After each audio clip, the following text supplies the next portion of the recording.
सहना भवतु सहनौ भुनक्तु सह वीर्यङ्करवावहै तेजस्विनावधीतमस्तु मा विद्विषावहै।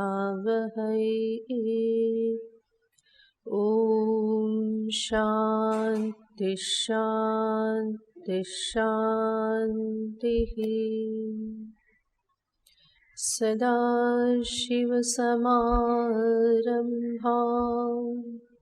शङ्कराचार्यमध्यमाम् अस्मदाचार्यपर्यन्तां वन्दे गुरुपरम्पराम्।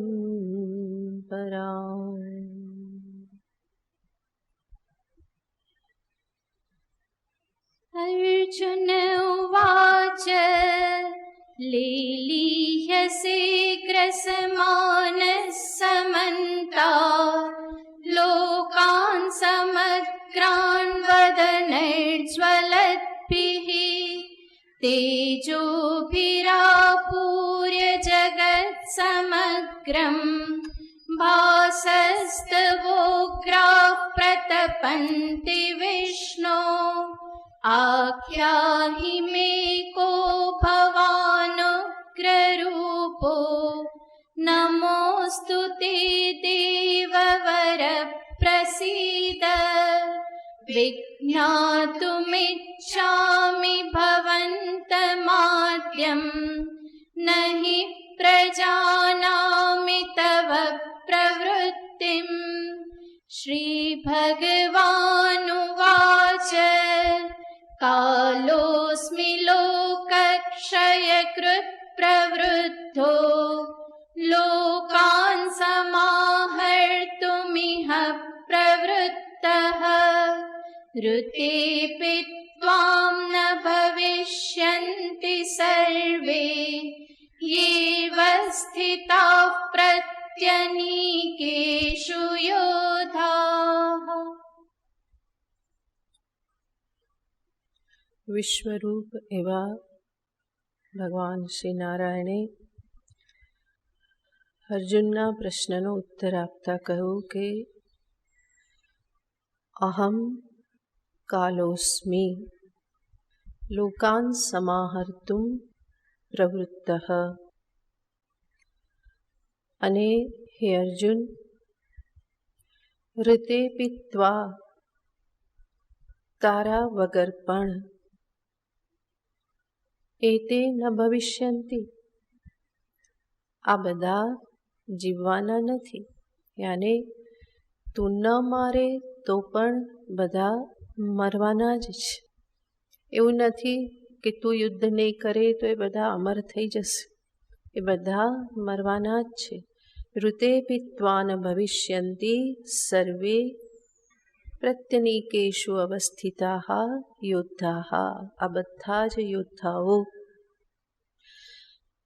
આવી રીતે અર્જુનને ભગવાને કહ્યું અને સૂચન કર્યું કે યુદ્ધ ન કરવાનો દુરાગ્રહ તું છોડી દે. એ રાખવા જેવો નથી. એ તારા દુરાગ્રહના મૂળમાં કોઈ ભ્રમણા જ રહેલી છે, જેના કારણે તું શોકગ્રસ્ત થાય છે. અને માટે હવે એ દુરાગ્રહને છોડી ઊભો થા અને યુદ્ધ કર. આગળના શ્લોકમાં ભગવાન કહે છે તસ્માत् ત્વમુત્તિષ્ઠ યશો લભસ્વ જિત્વા શત્રૂન ભુંક્ષ્વ રાજ્યં સમૃદ્ધં મયૈવૈતે નિહતાઃ પૂર્વમેવ નિમિત્તમાત્રં ભવ સવ્યસાચિન. યસ્માત એવમ ભગવાન કહે છે કે અર્જુન આ પ્રમાણે છે. ભગવાન ભાષ્યકાર સંગતિ આપતા કહે છે તસ્માત આ વાસ્તવિકતા છે કે તારા વગર પણ આ બધા મરવાના જ છે. તસ્માત ઉત્તિષ્ઠ, ભગવાન કહેશે કે ઉત્તિષ્ઠ અર્જુન, ઊભો થા. ભગવાને ઊભો થા કહ્યું હશે, પણ આપણને બોલતા થોડું પેલું લાગે. આપણા માટે અર્જુન પણ કહેવાશે બહુ આદરને પાત્ર છે. તો ભગવાને કહ્યું હશે ઉત્તિષ્ઠ અર્જુન, ઊભો થા. યશો લભસ્વ, એક એક વાક્ય છે ભગવાનના. આપણે તો શ્લોક બોલી દઈએ, ખબર ના પડે, પણ આ શ્લોકમાં નાના નાના બહુ સુંદર વાક્યો રહેલા છે. ભગવાને કહ્યું અર્જુન ઊભો થા. યશો લભસ્વ, તું યશને પ્રાપ્ત કર. શત્રુન જીત્વા, શત્રુઓને જીતીને સમૃદ્ધમ રાજ્યમ ભુંક્ષ્વ, સમૃદ્ધ એવા રાજ્યને તું ભોગવ. મયા એવ એતે નિહતાઃ પૂર્વમેવ, આ બધા જ પહેલેથી જ મારા વડે નિહતાઃ હણાયેલા છે. હે સવ્યસાચીન, નિમિત્ત માત્રમ ભવ. સવ્યસાચીન અર્જુન, તું માત્ર નિમિત્ત બન. તો એક જ શ્લોકમાં કેટલા બધા વાક્યો છે. એક એકને જોઈએ તો ભગવાન કહે છે અર્જુન ઉત્તિષ્ઠ. આનાથી એવું લાગે છે કે અર્જુન હજુ સુધી રથોપસ્થ ઉપાવિશત.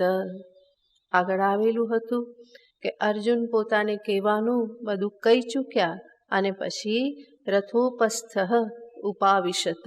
રથોપસ્થ, રથની જે પેલી શું કહેવાય ગુજરાતીમાં ખબર નથી, ધરી કે ધારી કે જે એના પર બેસી ગયેલા છે. તો રથોપસ્થ ઉપાવિશત, અર્જુન બેસી ગયેલા હતા. વચ્ચે પણ ભગવાને કહેલું હતું કે ઉત્તિષ્ઠ, પણ કદાચ એટલી અસર નહીં થઈ હોય. ભગવાન ફરી પાછા અહીંયા કહેશે કે તસ્માત અર્જુન ત્વમ ઉત્તિષ્ઠ, તું ઊભો થા. અર્જુન કે ઊભો થઈને શું કરું? યશો લભસ્વ, તું યશને પ્રાપ્ત કર. ભગવાન અર્જુનને એવું નથી કહેતા કે તું યુદ્ધ કર. હવે શું કહે છે? યશને પ્રાપ્ત કર. જરૂર યુદ્ધ તો કરવાનું જ છે, પણ યુદ્ધ કરીને તું પાપ પ્રાપ્ત નહીં કરે. તું શું પ્રાપ્ત કરીશ? યશને પ્રાપ્ત કરીશ. આ સૂચન કરી દેશ. અર્જુનના મનમાં હતું કે આવું હું યુદ્ધ કરું, સ્વજનોને મારું, જેના પરિણામે મને પાપ લાગે, મારી અપકીર્તિ ફેલાય. ભગવાન કહે છે કે એવું કંઈ નથી થવાનું. તો યુદ્ધ કરીશ તો શું થશે? તારો યશ ફેલાશે. માટે યશો લભસ્વ, તું યશને પ્રાપ્ત કર.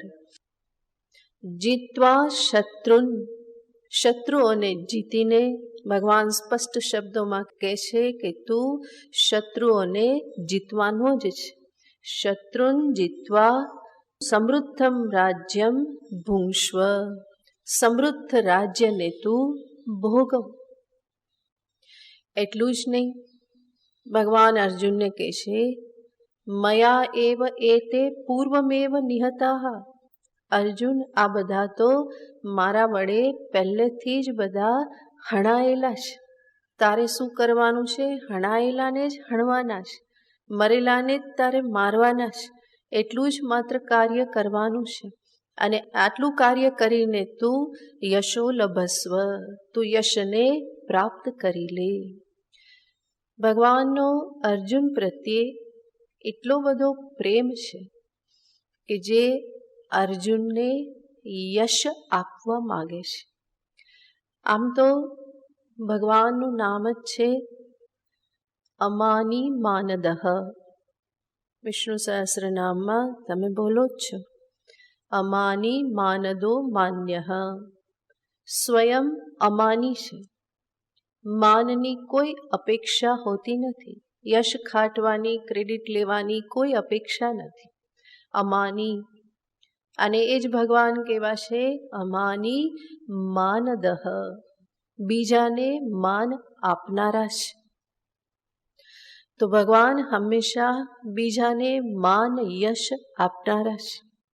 અને જે બીજાને માન આપે એ જરૂર માનને પામે.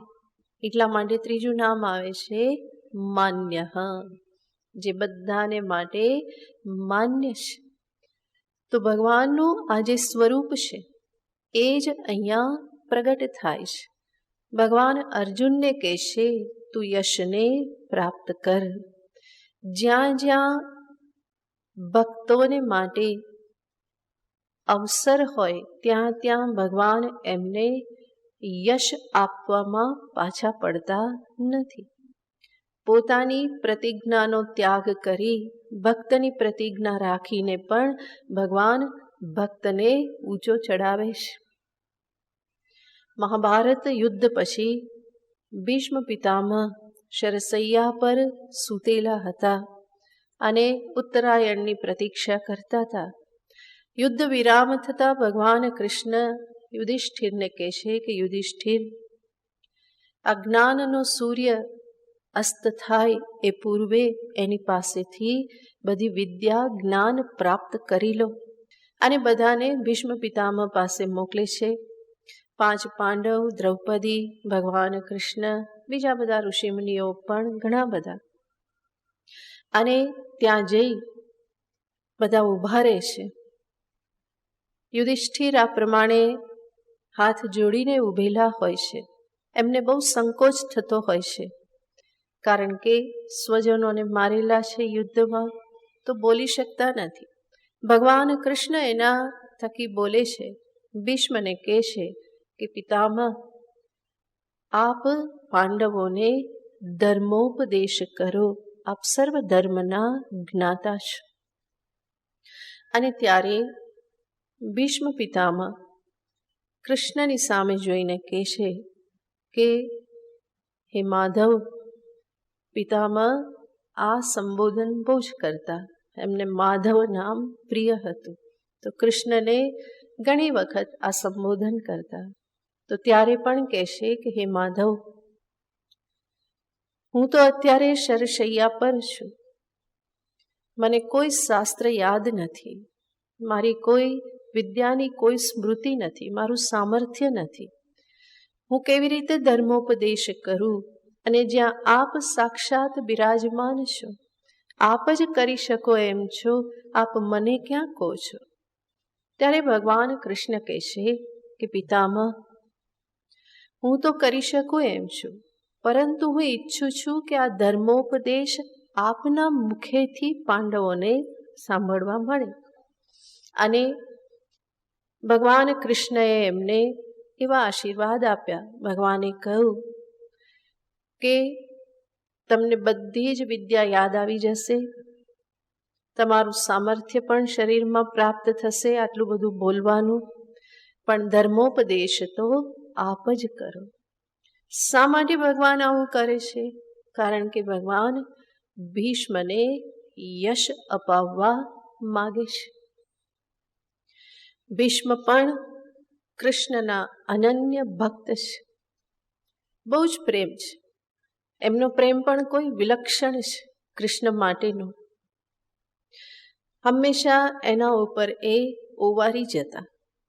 એની પ્રત્યેક લીલા પર, એની ચેષ્ટા પર, એની યુદ્ધ નીતિ હોય, એની રાજનીતિ હોય, એનું કર્મ કૌશલ્ય હોય, એનું પૂર્વ આયોજન હોય, આ બધાથી ભીષ્મ હંમેશા કૃષ્ણ ઉપર ઓવારી જતા.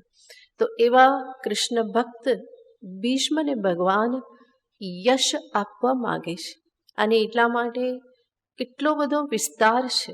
ભીષ્મએ જે ઉપદેશ આપ્યો છે મહાભારતમાં, એમાં શાંતિ પર્વ, મોક્ષ ધર્મ પર્વ, આ બધો બહુ જ વિસ્તાર છે. એટલો બધો ભીષ્મ પિતામહે યુધિષ્ઠિરને ઉપદેશ આપેલો છે, કોઈ વિષય બાકી રાખેલો નથી. તો આવું જ્ઞાન ભીષ્મ પિતામહના મુખે અપાવી અને ભગવાન એને બહુ જ યશ અપાવે છે.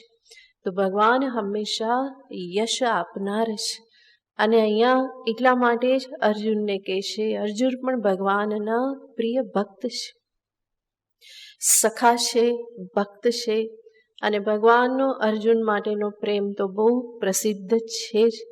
રાણીઓને સમજાતું નહોતું કે આવું અર્જુનમાં એવું તે શું છે કે ભગવાન આટલો બધો પ્રેમ કરે છે. અને એટલા માટે જ્યારે અર્જુન દ્વારિકા પહોંચે તો રાણીઓને થાય જ કે આવી ગયા સખા, હવે આપણો કોઈ ક્લાસ નહીં.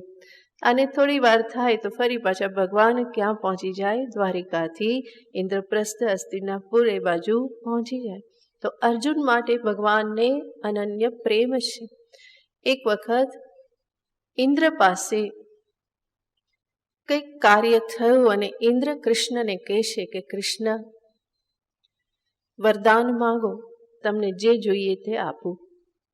આમ તો હવે કૃષ્ણને શું જોઈએ, છતાં પણ ઇન્દ્ર આ પ્રમાણે જ્યારે કહેશે તો કૃષ્ણ ઇન્દ્રને કહેશે કે હે દેવરાજ, જો તમે મને કંઈ આપવા માંગતા હો તો એવા આશીર્વાદ આપો કે મારી અને અર્જુનની મૈત્રી હંમેશા અખંડ રહે. ઇન્દ્રનો પુત્ર છે અર્જુન, કે આપના પુત્ર અર્જુન અને મારી મૈત્રી હંમેશા અખંડ રહે. તો ભગવાનને અર્જુન કેટલા બધા પ્રિય છે, એની સાથે મૈત્રીનું વરદાન માગે છે. આવા અર્જુનને ભગવાન યશ આપવા માગે છે. અને એટલા માટે કહે છે કે અર્જુન ઊભો થા, યશને પ્રાપ્ત કરી લે. આ યુદ્ધ એ કીર્તિ પ્રાપ્ત કરવા માટેનો બહુ જ મોટો અવસર છે. યશો લભસ્વ, એટલું જ નહીં, અર્જુન કદાચ કહે કે આ બધાને હું કેવી રીતે હણું, તો ભગવાન કહે છે મયા એવ નિહતાહ. અર્જુનને થાય કે પ્રભુ યશ પ્રાપ્ત કરવા માટે, રાજ્ય પ્રાપ્ત કરવા માટે, સમૃદ્ધ રાજ્ય ભોગવવાને માટે મારે આટલા બધાને હણવાના. ભગવાન કહે છે તારે કોઈને હણવાના નથી. મયા એવ નિહતાહ પૂર્વમેવ. આ તો બધા મારા વડે જ હણાયેલા છે. તારે તો શું કરવાનું છે? નિમિત્ત માત્રમ ભવ સવ્યસાચીન. હે સવ્યસાચીન, અર્જુનને સંબોધન છે. સવ્ય શબ્દનો પ્રયોગ ડાબા અને જમણા બંને હાથ માટે થાય છે.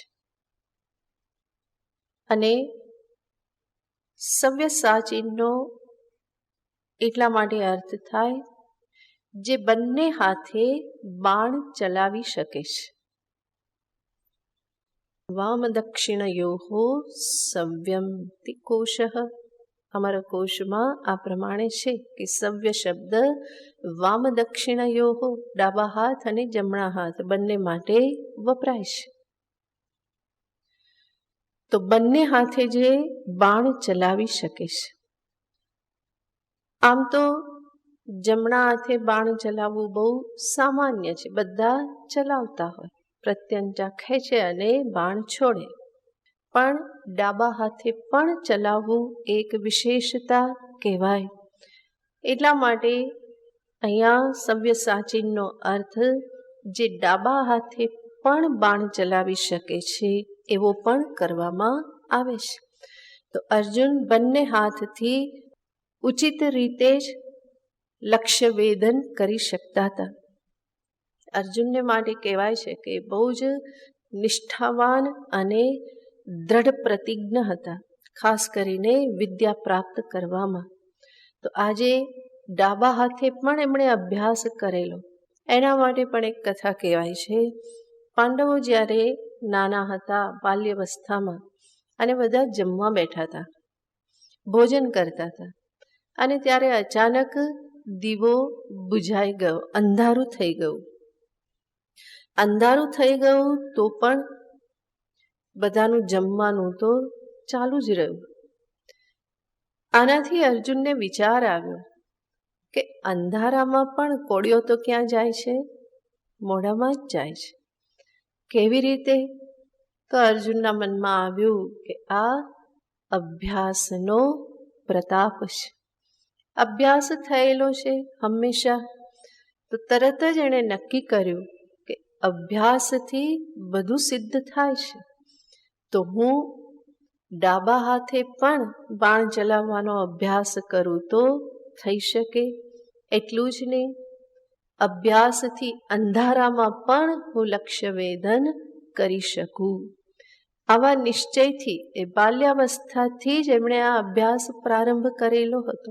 ડાબા હાથે ચલાવવું બાણ અને અંધારામાં પણ લક્ષ્ય વેધન કરવું. તો એ બહુ જ દ્રઢ નિશ્ચય છે. પોતાને જે વિદ્યા પ્રાપ્ત કરવી છે એમાં કંઈ પણ એ છોડવા માગતા નહોતા. તો એવા અર્જુનનું નામ પડ્યું સવ્યસાચીન. અને ભગવાન એને એ યાદ અપાવે છે, અર્જુન, તારું કૌશલ્ય અનુપમ છે. યુદ્ધમાં તું બંને હાથે બાણ છોડી શકે એમ છે, અને એવો તું ક્ષત્રિય આ યુદ્ધ કરીને યશને પ્રાપ્ત કરી લે. હે સવ્યસાચીન, મયા એવ નિહતાહા પૂર્વમેવ. આ બધા મારાથી હણાયેલા જ છે. તારે શું કરવાનું છે? નિમિત્ત માત્રમ ભવ સવ્યસાચીન. તું તો નિમિત્ત માત્ર બની રહે. તારા માથા પર કોઈ બોજો નથી, તારે નિમિત્ત બનવાનું છે. આ જે વાક્ય જે છે ગીતાજીનું એક બહુ જ મહત્વના વાક્યમાંનું વાક્ય છે. સર્વ મનુષ્યને બહુ સુંદર ઉપદેશ આ શબ્દથી આપવામાં આવેલો છે. નિમિત્ત માત્રમ ભવ. ખાલી અર્જુન જ નહીં, બધા જ જીવોએ આ સમજવાનું છે કે હું નિમિત્ત છું, અને બીજા બધા પણ કોણ છે? નિમિત્ત જ છે. આ વાક્યને આપણા જીવનમાં આપણે આત્મસાત કરવાનું છે. સૃષ્ટિમાં ઘણું બધું થઈ રહેલું છે, અને સૃષ્ટિમાં જે કંઈ પણ થાય એનાથી અનેક વખત મારું જીવન પણ પ્રભાવિત થાય જ છે. કારણ કે આખું યુનિવર્સ પરસ્પર જોડાયેલું છે, અને એ બધું જ જોડાયેલું છે. કેવી રીતે? પોતપોતાના કર્મ થકી. સ્વકર્મ સૂત્ર ગ્રથિતો હિ લોકઃ.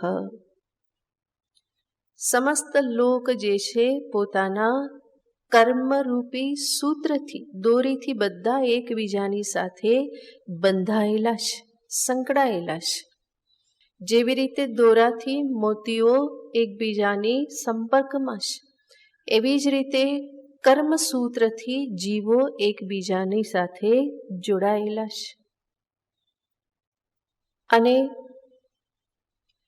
દરેક વ્યક્તિ પોતાના જીવનમાં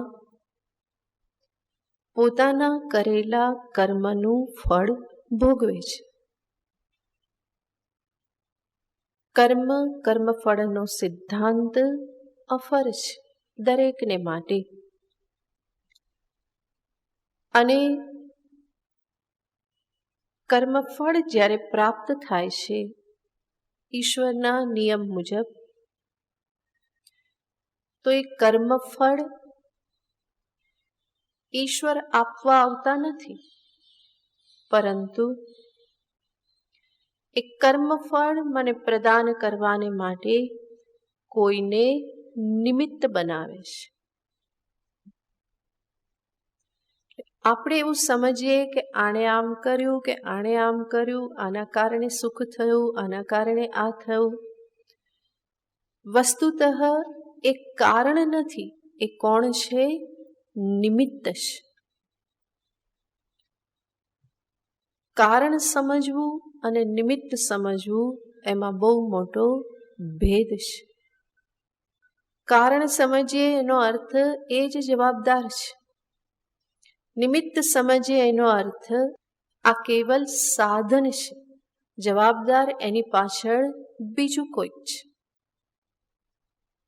જેવી રીતે પોસ્ટમેન આવે, સમાચાર એના થકી મળે, દુઃખના સમાચાર છે, તો એ મારા દુઃખનું કારણ પોસ્ટમેન છે?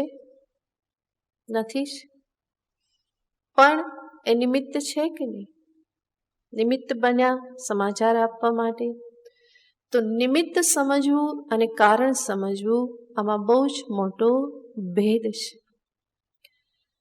અને જેવી રીતે મારા કર્મનું ફળ મને આપવાને માટે કોઈ નિમિત્ત બને છે, મારા જ કર્મો એ નિમિત્તને ખેંચી લાવે છે, એવી જ રીતે બીજાના કર્મ જે છે એના ફળમાં હું પણ નિમિત્ત બનું છું. તો આ બધું કર્મફળથી આ બધું જાડું ગૂંથાયેલું છે. ક્યાંથી કોણ કોના માટે નિમિત્ત, આ બધું વિચારવા જઈએ તો ભગવાન સ્વયં ગીતામાં કહે છે, ગહના કર્મણો ગતિહિ. કર્મની ગતિ બહુ જ ગહન છે, સમજવું બહુ મુશ્કેલી ભરેલું છે. પણ આ જો આપણે સમજી લઈએ કે બધા નિમિત્ત છે, તો મારા જીવનમાંથી ફરિયાદોનું ઘણું શમન થઈ જાય. હું મારા જ કરેલા કર્મનું ફળ મને મળે છે અને એમાં કોઈક નિમિત્ત બને છે. આ દ્રષ્ટિ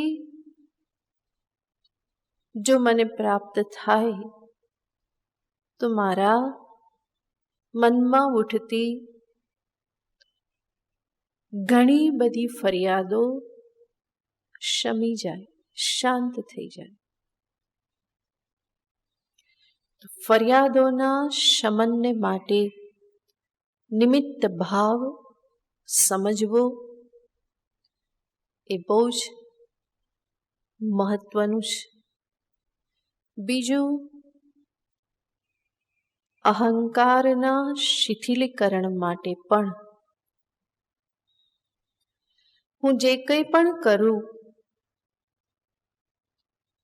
એને હું હંમેશા મેં કર્યું, મારા થકી થયું, આ પ્રમાણે જ સમજું છું. અને એનું હંમેશા અંતરમાં અભિમાન ધારણ કરું છું. પણ જ્યારે થોડી દ્રષ્ટિ વિશાળ રાખી અને વિચાર કરીએ અને જોઈએ કે આ જે કંઈ પણ થયું એમાં મારું યોગદાન કેટલું, આવી રીતે જ્યારે વિચાર કરવા જઈશું તો સમજાશે મારું યોગદાન બહુ જ નજીવું છે. બીજા ઘણા બધા ફેક્ટર્સ કામે લાગ્યા અને ત્યારે આ બધું થવું સંભવ બન્યું. એટલા માટે જ હંમેશા શીખવવામાં આવે છે કે જ્યારે પણ ક્રેડિટ મળે તો એને વહેંચતા શીખવાનું હોય. ટીમ સ્પિરિટ તો આ જ છે. ટીમનો કેપ્ટન બધી ક્રેડિટ લઈ લે તો ના ચાલે. બધાએ કરેલું છે, સાથે મળી અને બધું થયેલું છે. તો મારું યોગદાન હું જોવા જઉં તો એ બહુ જ નજીવું યોગદાન હોય છે. અને એ નજીવું યોગદાન પણ હું એટલા માટે આપી શકું છું, ભગવાને મને નિમિત્ત બનાવ્યું. નહીં તો મારા સિવાય બીજા ઘણા બધા હતા જેના થકી આ કાર્ય થઈ જ શક્યું હોત. કારણ કે આ સૃષ્ટિમાં કોઈ વ્યક્તિ એવી નથી કે જેના વગર સૃષ્ટિ ના ચાલે. આ હંમેશા યાદ રાખવું. એક પણ વ્યક્તિ એવી નથી કે જેના વગર સૃષ્ટિ ના ચાલે. સૃષ્ટિ અનાદિકાળથી ચાલી જ રહેલી છે. કેટલા બલબલા મહાનુભાવો બધા આવ્યા અને ગયા, તો પણ કંઈ અટક્યું નથી. યથાપૂર્વ જે રીતે ચાલે છે એ પ્રમાણે ચાલે જ છે. અને આ બધું જોવા છતાં પણ વિડંબના એ છે કે મનુષ્યને હંમેશા એવું લાગે છે કે મારા વગર તો નહીં ચાલે, આ તો હું જ કરું, મેં ના કર્યું હોત તો આટલું સારું તો ના જ થયું હોત. તો આ બધી બાબતો જે છે એ આપણું મિથ્યાભિમાન જ છે, એનાથી વિશેષ કંઈ જ નથી. આપણે જે કંઈ પણ કરી શકીએ છીએ એમાં પણ આપણા માતા પિતા, આપણા શિક્ષકો, સારી ઇન્સ્ટિટ્યુશન જ્યાં આપણે ભણ્યા, સારું શિક્ષણ આપણને મળ્યું, ત્યાંના પ્રોફેસરો, જ્યાં હું જોબ કરું ત્યાં પણ મને સહાય કરનારા, અનુકૂળ વાતાવરણ પ્રદાન કરનારા, આ કેટલા બધા ફેક્ટર્સ હોય છે. મારા માટે કોઈ અનાજ ઉગાડે છે તો રોટલી મને થાળીમાં મળે છે. કોઈક ફળ શાકભાજી ઉગાડે છે તો હું એ ખાવા ભેગું થઉં છું. તો આખું જગત જે છે પરસ્પર એટલું બધું સંકળાયેલું છે. કોઈ પણ વ્યક્તિ સંપૂર્ણ ક્રેડિટ ક્યારેય પણ લઈ શકે નહીં. 100માંથી 100 ક્યારેય કોઈને મળે નહીં. બલ્કિ પર્સન્ટેજ વેચવા જાય તો ખરેખર વિવેકી હોય અને સમજી શકે તો પોતાના ભાગે કેટલા પર્સન્ટેજ આવે? 99.99 કોઈકને આપવું પડે, અને જેટલું વધ્યું એ પણ નિમિત્ત ભાવમાં છું થઈ જાય. રહેશું કંઈ રહેતું નથી. તો આ નિમિત્ત ભાવ, આ સમજદારી કે બધા એકબીજાની સાથે સંકળાયેલા છે એ મને મિથ્યાભિમાનથી બચાવે છે. આપણે સત્સંગ કરીએ છીએ અને મનમાં થઈ જાય કે અમે તો નિયમિત સત્સંગ કરીએ છીએ. સત્સંગનું થોડું અભિમાન થઈ જાય, સત્સંગી છીએ, વર્ષોથી કરીએ છીએ. વિચાર કરો શેના કારણે સંભવ બને છે? કેટલા ફેક્ટર્સ છે, લખવા જશો તો પેજ ભરાઈ જશે કે આ બધું છે એટલા માટે આ થાય છે. તો સત્સંગ કરીએ છીએ કારણ કે ઘરમાંથી આવવા દે છે, અનુકૂળતા છે, ભગવાને અનુકૂળતા આપેલી છે. તમે ઘરેથી અહીંયા પહોંચો છો, કોઈ એક્સિડન્ટ થતો નથી, સલામત અહીંયા પહોંચી જાઓ છો. અહીંયા આવ્યા પછી એક સ્થાન છે જ્યાં તમે આરામથી બેસી શકો છો. કોઈ બોલનાર છે જે તમને સંભળાવે છે. સ્થાન સફાઈથી યુક્ત છે. કોઈક અહીંયા કચરા પોતું કરે છે, કોઈક સફાઈ કરે છે. અહીંયા લાઇટ છે, પંખા છે, આ માઇક ચાલી રહેલું છે. શા માટે? ઇલેક્ટ્રિસિટી છે. અને ત્યાં પણ કેટલા બધા કામ કરે છે ત્યારે અહીંયા ઇલેક્ટ્રિસિટી પહોંચે છે, માઇક ચાલે છે ને તમારા સુધી એ સત્સંગ પહોંચે છે. અને એ જ બધાના કારણે આજે ઘરે બધાના ઘરે સત્સંગ પહોંચે છે. તો કેટલા બધા ફેક્ટર્સ છે. સાથે સાથે માઇકની વ્યવસ્થા સંભાળનાર આપણા મુખ સેવક સુરેશભાઈ છે. ખબર જ ના પડે કે કોઈ કરી રહેલું છે. આ ના ચાલે ને ત્યારે ખબર પડે કે આ ચાલતું નથી. હંમેશા સેવા માટે હાજર. તમારામાંથી જ ઘણા બધા સેવા કરે છે. આશ્રમ છે, આશ્રમમાં સેવા કરનારા છે, દેવાભાઈ, દેવીબેન, બધા જ, મંજુબેન, આ બધા સેવા કરે છે. ત્યારે તમે નિશ્ચિંત રૂપે થેલો લઈને આવો છો, અહીંયા બેસી જાઓ છો, ફરી પાછા થેલો લઈને નીકળી જાઓ છો. આ બધું થાય, સત્સંગ થાય, એની પાછળ કેટલા બધા લોકો સંકળાયેલા છે આ વ્યવસ્થામાં. અને હું કહું કે હું તો વર્ષોનો સત્સંગી. ખબર પડે જો અહીંયા થોડી ગંદકી થઈ જાય અને કહેવામાં આવે કે રોજ સત્સંગ પેલા 1 કલાક આટલું કામ કરવું પડશે, તો કે જે મહારાજજી. તો કહેવાનું તાત્પર્ય છે કે આપણે કંઈ પણ કરીએ એની પાછળ કેટલા બધા લોકોનો ફાળો હોય છે, આપણું એમાં કંઈ બચતું નથી. તો આ જ્યારે જોવા જઈએ કે આ એક કાર્ય થાય છે, એમાં બીજા કેટલા બધા નિમિત્ત છે, અને એમાં હું એક નિમિત્ત છું, એ નજીવું. અને ભગવાને મને એ નિમિત્ત બનાવ્યો એટલા માટે, નહીં તો મને નિમિત્ત ન બનાવે તો બીજા ઘણા બધા જીવો આ સૃષ્ટિમાં તો છે જ. તો નિમિત્ત ભાવ જે છે એ મારા મિથ્યાભિમાનને શિથિલ કરે છે, મને ક્રેડિટ આપતા વહેંચતા શીખવાડે છે. મને જે કંઈ પણ મળી રહેલું છે એની પાછળ ઘણા બધા લાગેલા છે. ઓનલાઈન સત્સંગ બધાને મળે છે ઘરે, તો કોઈક છે જે અહીંયા 7:30નો સત્સંગ હોય તો 6:45 સાથે આવી જાય છે અને આ બધું સેટઅપ તૈયાર કરે છે. ત્યારે તમને બધાને ઘરે બેઠા પણ સત્સંગ મળે છે.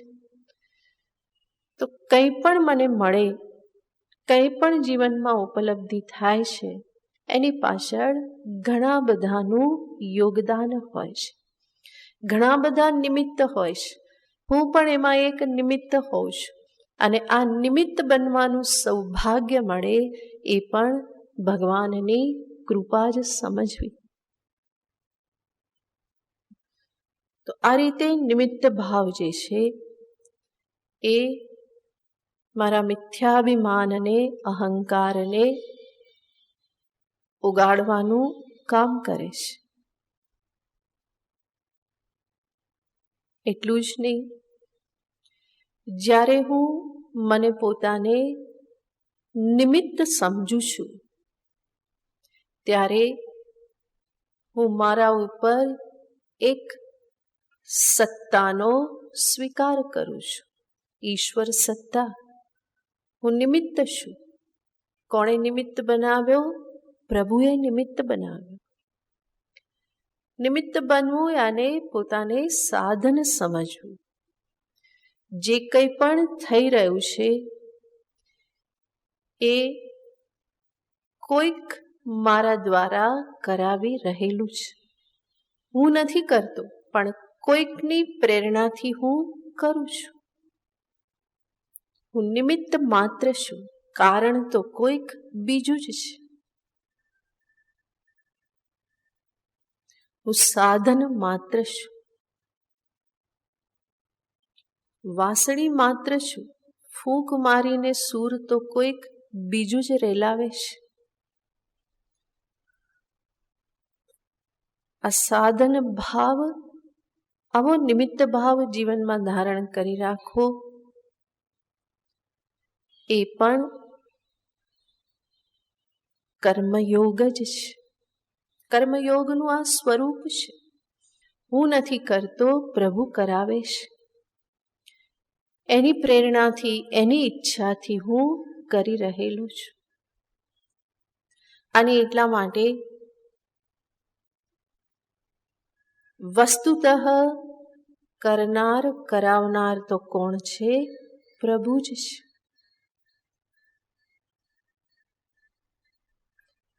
અને આ જ સ્થિતિ હોય તો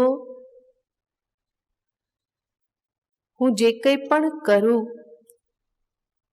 સારું કરું, એની ક્રેડિટ કોને જાય? ઈશ્વરને જ જાય. પછી એવું ના કરવું કે ખરાબ કર્યું એની ક્રેડિટ પણ કોને? એવું નથી. ત્યાં મારો અવિવેક પણ જવાબદાર હોય છે.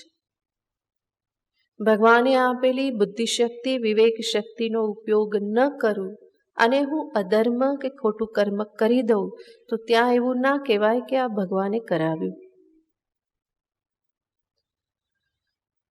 તો જ્યારે પણ સારું કર્મ કરું તો હંમેશા ક્રેડિટ કોને આપવાની? ભગવાનને જ આપવાની. હા, ભૂલ થઈ ગઈ, ખબર પડી, પશ્ચાતાપ થયો, તો પછી જરૂર મનને સમાધાન આપો કે ચલો જે થયું તે ઈશ્વર ઈચ્છા બલિયસી. ભગવાનની કંઈક ઈચ્છા હશે કે મારી વિવેક શક્તિ નહીં રહે, આવું કંઈક કાર્ય કરાવવા માંગતા હશે. જેવી રીતે ભગવાન કૈકેયી પાસે, મંથરા પાસે કરાવી દે પોતાની લીલાને સિદ્ધ કરાવવા માટે. પણ પહેલેથી જ આવું કરતા રહીએ તો શું થાય? અધર્મ ચાલુ રહે અને ભગવાને કરાવ્યું એવું બોલતા રહીએ તો એ યોગ્ય કહેવાય નહીં. પહેલાં જે પણ ભૂલ કરી એની જવાબદારી પોતાના માથે લેતા પહેલાં શીખવું જોઈએ કે મારો વિવેક નહીં રહ્યો, મારી બેદરકારી થઈ ગઈ, જેના પરિણામે આ રીતે થયું. અને પછી એ જ વસ્તુ મનમાં ખૂંચતી રહે, પશ્ચાતાપ થતો રહે, તો એમાંથી સમાધાન મેળવવાને માટે પછી શું કહેવાનું? હરિ ઈચ્છા બલિયસી. પણ પહેલેથી એવું શરૂ નહીં કરવાનું. તો મોટે ભાગે મનુષ્ય ભૂલ કરે ત્યારે તો એ બીજાને થોપી જ દેતો હોય છે. ત્યાં એને કહેવું પડતું નથી કે બીજાને પણ સાથે રાખવાના. એ હંમેશા લઈ લેતો હોય, પહેલાં બીજાને રાખે, પોતાને પાછળ રાખે. પણ જ્યારે સારું કાર્ય કરે ત્યારે હંમેશા કઈ વૃત્તિ રાખે છે? મેં કર્યું. અને પછી સત્સંગી હોય તો થોડા શરમના માર્યા પણ કે ના આની સાથે બીજા બધા પણ ઘણા જોડાયેલા છે. પણ એ સમજ એકદમ આત્મસાત થઈ ગઈ હોય તો હંમેશા બધાને સાથે લઈને જ ચલાય કે મેં એકલાએ નહીં, બધાએ મળીને કર્યું. અહીંયા પણ જોવાનું છે કે જ્યારે હું સારું કાર્ય કરું ત્યારે ક્રેડિટ બીજાને આપું, પોતાનામાં નિમિત્ત ભાવ અને સાથે સાથે ક્રેડિટને વહેંચવાની. હમણાં આપણે જોયું કે મારાથી ભૂલ થાય ત્યારે શું કરવાનું, બીજાથી ભૂલ થાય ત્યારે શું કરવાનું? એ બીજા પણ કોણ છે?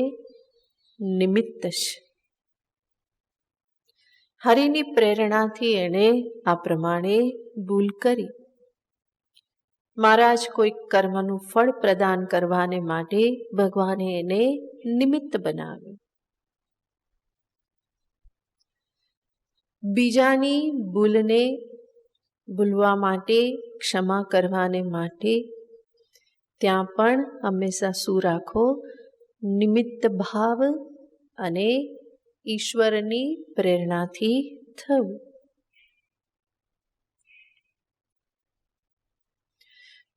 પોતાનામાં રાખવામાં આવતો નિમિત્ત ભાવ મને મિથ્યાભિમાનથી બચાવે છે. બીજી વ્યક્તિમાં જોવામાં આવતો નિમિત્ત ભાવ મને ક્ષમાશીલ બનાવે છે. જે કંઈ પણ થઈ રહ્યું છે બધા કોણ છે? નિમિત્ત છે. ઈશ્વર જ બધાની પાસે કરાવી રહેલો છે, બધા સાધન માત્ર છે. મારા જ કર્મનું ફળ પ્રદાન કરવાને માટે મારા જ કર્મ નિમિત્તને પણ ખેંચી લાવે છે. ન હોય ત્યાંથી એ વ્યક્તિની મારા જીવનમાં એન્ટ્રી થઈ જાય છે. આ જે બધા જોડાય છે શેના કારણે? પોતાના કર્મફળ ભોગવવાને માટે જ બધા જોડાય છે. બહુ પ્રેમ થઈ ગયો ને જોડાઈ ગયા એ તો બધું આપણું માનેલું છે બધું. બાકી એ જોડાય છે શેના કારણે? એના કર્મના આધારે જ, કર્મફળના આધારે જ એ બધા ગૂંથાયેલા છે, જોડાયેલા છે. અને હંમેશા જોવાનું હોય કે ઈશ્વર ઈચ્છા જ જ્યાં બળવાન છે અને ઈશ્વરની ઈચ્છા હંમેશા દરેક જીવને માટે કલ્યાણની જ હોય છે. અને તો પછી એ કોઈના પણ માટે ખરાબ કેવી રીતે કરી શકે? તો જે કંઈ પણ જીવનમાં થાય છે એ કલ્યાણને અર્થે જ થાય છે. નિમિત્ત ભાવ, ઈશ્વર ઈચ્છા, સ્વકર્મ ફળનો સ્વીકાર, આ બધું જ મને જીવનમાં શાંત કરે છે. મારા ઉકળાટને શમાવે છે. આ સમજદારીથી જ જીવનમાં શાંતિ પ્રાપ્ત થઈ શકે. બાકી તો ઉદ્વિગ્ન થવાના, અશાંત થવાના, અજંપ થવાના, ઉચાટ ધારણ કરવાના જગતમાં અનેક કારણો મળી રહેશે. પણ જીવન એવી જ રીતે તો વિતાવવાનું નથી. ભગવાન તો કહેશે કે હંમેશા સમત્વ ધારણ કરવાનું છે. એ સમત્વ ધારણ કરવામાં નિમિત્ત બુદ્ધિ મને સહાયક થાય છે. નિમિત્ત ભાવ મારી ઈશ્વર પ્રત્યેની શરણાગતિ પણ વધારે છે.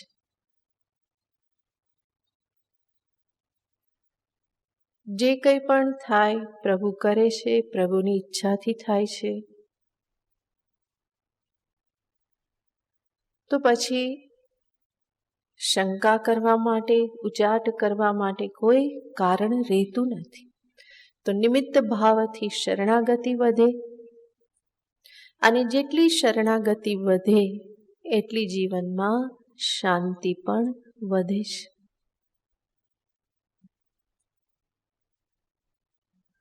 આ બધી સમજદારીઓ જ શાંતિ પ્રાપ્ત કરવાનો ઉપાય છે. જીવનમાં બીજા કોઈ ચમત્કારો, કોઈ ઉપાય નથી. કોઈ જડીબુટ્ટી, કોઈ ઔષધ, કોઈ બીજા ચમત્કાર એનાથી પરમ શાંતિ પ્રાપ્ત નહીં થાય. આ થોડા સમય માટે લાગશે, પણ શાંતિ પ્રાપ્ત કરવાનો ઉપાય છે સમજદારી. ભગવાને બુદ્ધિ આપેલી છે, એ બુદ્ધિનો ઉપયોગ કરવો રહ્યો. અને એટલા માટે સિદ્ધ થાય છે કે શાંતિ પ્રાપ્ત કરવી એ મારા જ હાથમાં છે. કારણ કે સમજદારી તો હું જ પ્રાપ્ત કરી શકું. બીજા મને સમજદારી પ્રદાન કરી શકે, પણ એ મારે સમજવું કે નહીં, મારા જીવનમાં એને આત્મસાત કરવું કે નહીં, એ બધું તો મારા પર આધારિત છે.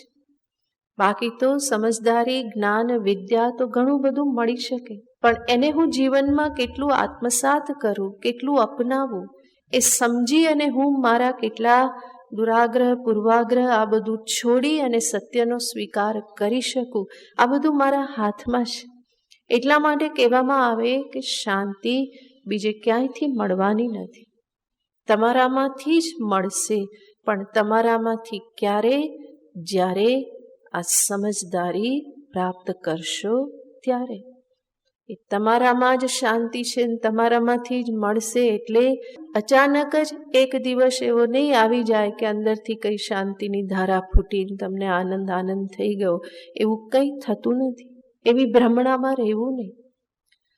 અધ્યાત્મ માર્ગ એ પાક્કો રોકડનો માર્ગ છે. એકદમ જ અપરોક્ષ અનુભવનો માર્ગ છે. અને એટલે એ શાંતિની ધારા ત્યારે જ ફૂટશે જ્યારે અવિવેક, અજ્ઞાનના પડડો, માટી, પથ્થરો આ બધું દૂર થશે. અને એ દૂર કેવી રીતે થાય? સમજદારીથી જ થાય.